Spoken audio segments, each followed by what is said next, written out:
तो स्वागत है दोस्तों आप सभी का अकबर और बीरबल की एक और कहानी में। अकबर बीरबल से कैसे मिले, चलिए जानते हैं।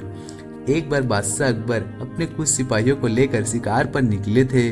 शिकार करते करते वे सभी वन में बहुत आगे निकल आए और रास्ता भटक गए। अत्यधिक प्रयास के बाद भी उन्हें आगरा राजमहल जाने का रास्ता नहीं मिल सका। धीरे धीरे शाम घिरने लगी। सबका भूख प्यास से बुरा हाल हो गया, लेकिन वे रुके नहीं और अनुमान के आधार पर आगे बढ़ते रहे। कुछ देर बाद में वे सब एक तिराहे पर पहुंचे। उन्हें उम्मीद थी कि वहां एक रास्ता अवश्य महल की ओर जाएगा, लेकिन कौन सा ये पता करना आवश्यक था। आसपास कोई ऐसा व्यक्ति नहीं दिखाई पड़ रहा था जिससे रास्ता पूछा जा सके। सब चिंतित होकर इधर उधर देखते रहे थे। तभी बादशाह की दृष्टि एक बालक पर पड़ी जो उनकी ओर आ रहा था। पास आने पर बादशाह ने बालक से पूछा, बालक जरा बताओ तो आगरा के लिए कौन सी सड़क जाती है। बादशाह का प्रश्न बालक हंस पड़ा और बोला, महाशय सड़क कहीं नहीं जाती, जाना तो आपको ही पड़ेगा। उसकी इस निर्भीकता और वाक्पटुता से बादशाह अकबर बड़े प्रभावित हुए और प्रसन्नित होकर उससे बोले, बहुत वाक्पटु जान पड़ते हो। बालक का नाम, तुम्हारा नाम क्या है। मेरा नाम महेश दास है महाशय, और आपका नाम। बालक ने तपाक से उत्तर देते हुए प्रश्न भी कर दिया। मुस्कुराते हुए अकबर ने उत्तर दिया, तुम हिंदुस्तान के बादशाह अकबर से बात कर रहे हो। यह जानकर बालक के सिर झुकाकर बादशाह के अकबर का अभिवादन किया।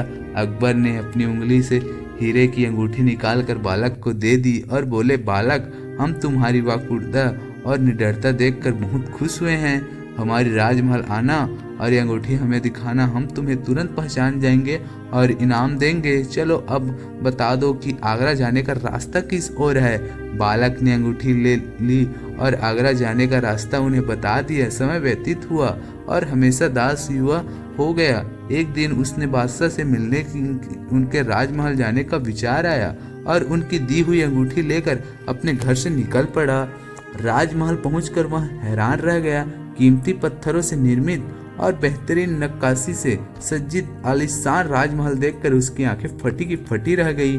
कुछ देर राजमहल की निहारने के बाद जब वह अंदर जाने को हुआ तो द्वार पर खड़े दरबार ने उसे रोक दिया। रुको, ऐसा कैसे अंदर चले जा रहे हो।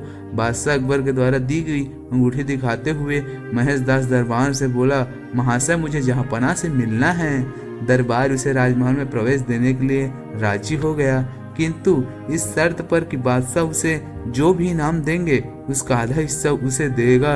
बीरबल ने शर्त मान ली। राजमहल में प्रवेश कर वह बादशाह अकबर के दरबार पहुंचा। बादशाह सलामत को सलाम करने के बाद उसने उन्हें अंगूठी दिखाई, जिसे पहचान कर बादशाह बोले, अरे तुम तो वही बालक हो जिसने हमें रास्ता बताया था।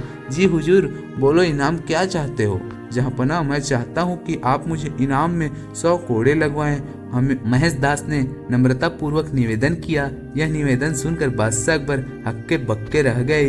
ये तुम क्या कह रहे हो, बिना अपराध के हम तुम्हें कैसे कोड़े लगवा सकते हैं। हुजूर मुझे इनाम में 100 कोड़े ही चाहिए। महेश दास जी जीत के आगे अकबर को झुकना पड़ा और उन्होंने जल्लाद के आदेश दिया, महेश दास को 100 कोड़े लगाया जाए। जल्लाद ने महेश दास को कोड़े लगाना शुरू किए। जैसे ही उसने 40 कोड़े पूरे किए, महेश दास बोला, बस हुजूर ये मेरे हिस्से का इनाम था।